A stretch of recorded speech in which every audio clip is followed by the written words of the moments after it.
Bryozoan evolution in the fossil record is a very interesting field which recently gained a brand new update. So in order to introduce this topic, I need to start off introducing what is phylum Bryozoa, because it's not a very well-known or well-talked about phylum. To summarize this phylum very broadly, it can be characterized by having, first off, a U-shaped gut, as signified in red.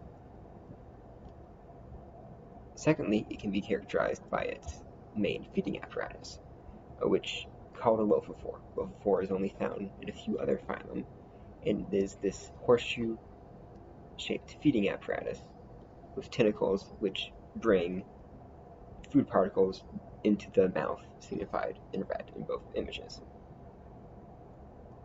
The third characterization of this phylum is that it is a colonial phylum, predominantly, where zooids, individual zooid organisms, encase themselves and, through asexual reproduction, multiply and form colonial structures. In the fossil record, this can be found very early in the evolution of animal life. With current fossil records, of the three modern phylum, two of them, Stenolimata and Gymnomylata, have been found in fossil form as early as the Ordovician explosion, with Stenolimata occurring slightly beforehand in the fossil record. Thylacolimata has not been found in the fossil record until as late as the Permian. However, it should still be noted that it's still believed to have evolved first. And the reason for these differences can be described by the three differences between these phylum.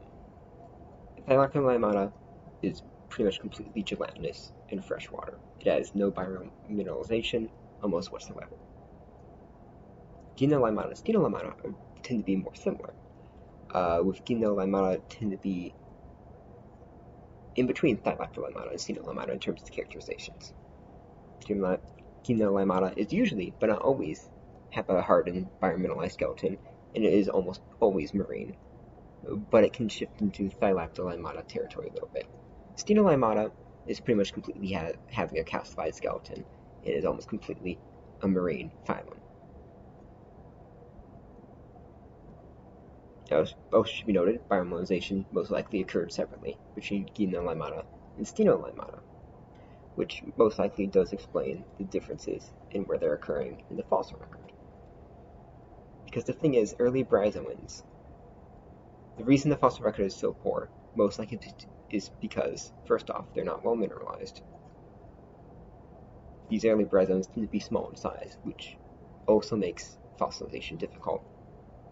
And bryozoans in general tend to prefer hard substrates that are not conductive towards fossilization occurring.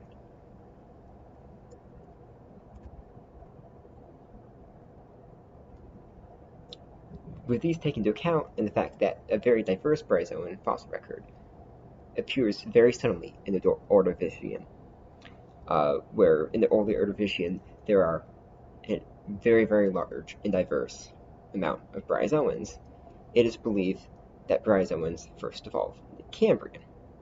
However, the question is, where are the fossils?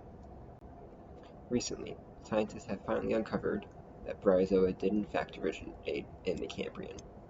If we head over to the other side of the globe, from where we are today, research sites in central China, as well as southern Australia, have uncovered bryozoan fossils of a species originating in the early Cambrian.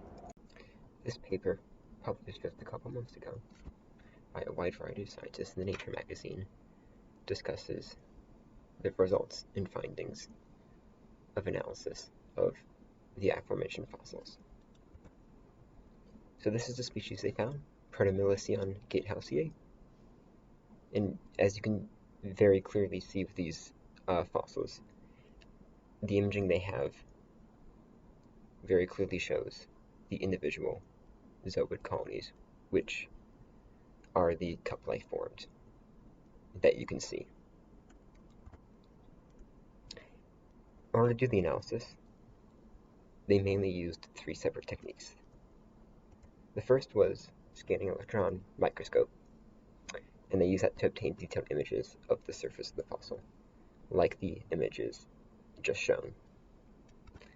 They also used X-ray topographic microscopy techniques to obtain imaging of the entire makeout of the fossil. And they used results from these to make comparisons to modern species and modern species morphologies. And using these, they created conclusions about the fossil and about the evolutionary history of Bryozoa. Well, I have images demonstrating the electron microscopy. This is an example of the X-ray topography, where, as you can see in this animation, they are literally peeling away the different layers of the fossil, which allows them to understand structurally how it is formed, which can tell them a lot about the colonial formation, as I will be mentioning later. So scientists have this fossil, but in essence, the fossil's pretty much just a really detailed rock. So what and how, then, can the scientists learn about evolution just by looking at this fossil? And surprisingly, scientists have been able to come to a lot of conclusions and support a lot of previous theories just by the basic observations of the morphology of this fossil. So here's the fossil again. The basic makeup of it, you can tell by looking at it as a complex honeycomb-like zooids.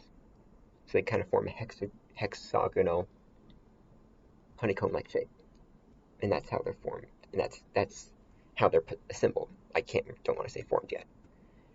The fossil is also only a couple millimeters in size, so it's very, very small. Each of the individual zooids is only a couple hundred micrometers, very small.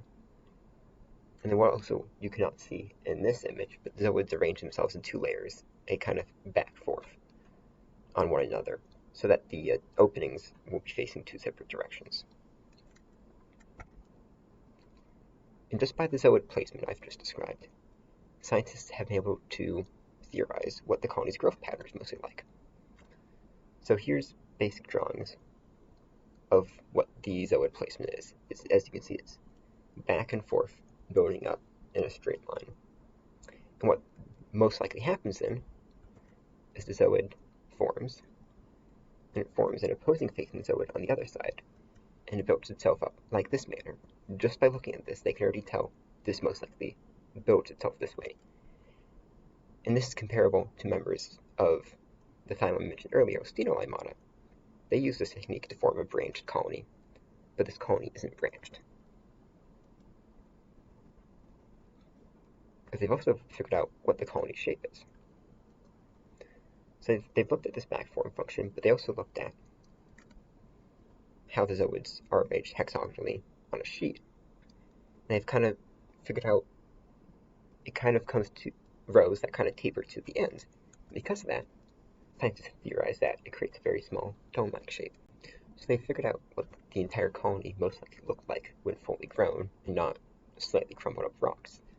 Can they figure out anything else from imaging? And the answer is yes. They've actually figured out what the fossil's exoskeleton was made out of. These tiny wrinkles that I've circled in this imaging, scientists actually compared to other fossils, and they're pretty certain that the skeleton is made of an organic material, specifically it's chitin, same thing your fingernail is made out of, and what a lot of early animals used, as opposed to what modern calcium-based skeletons are made out of. So scientists have taken all these morphological comparisons, and they actually decided to make a phylogenetic tree to compare these to modern species. And what this tree is telling us is they decided to put on the very far end, they put other phylum with Wilberforce that have the same mouth structure and feeding structure, just because you kind of have to do that for phylogenetic trees.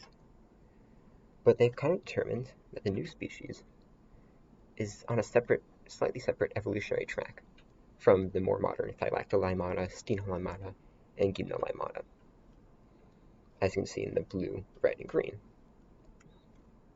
And what the scientists think this means is that the new species is in a stem group, which means it's not related to any modern group of phylum of a species. It means that while it shares a last common ancestor earlier on in the Cambrian with Thylacolimata and Stenolimata and Gymnolimata, it's not directly related to them. It's on its own little offshoot, which is really neat because it means there was a lot of other phylums that could have existed during the Cambrian that we just haven't seen in the fossil record yet. So the great evolutionary conclusions of this paper.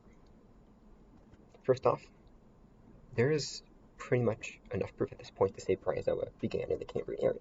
We theorized that, we just didn't have the fossil evidence of proof. This alone is pretty big.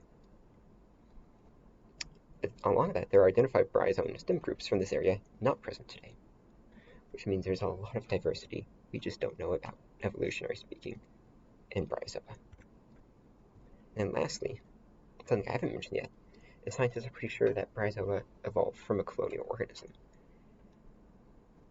This is a lot of complexity for a colonial organism to form this sort of hexagonal structure. And what that most likely means, and this has been theorized a bit as well, is that the ancestor that the early Bryozoans evolved from was also colonial, because it's the simplest answer for how an organism gained that complex colony. In order to do that, it has to be a colony to start off with. And the simplest solution is, before Bryozoan, there was a different colony animal.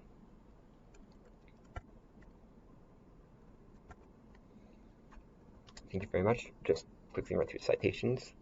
The original paper published in the Nature, and then the images for the only outsized images not sourced from the paper were to describe the modern phylum. Thank you very much.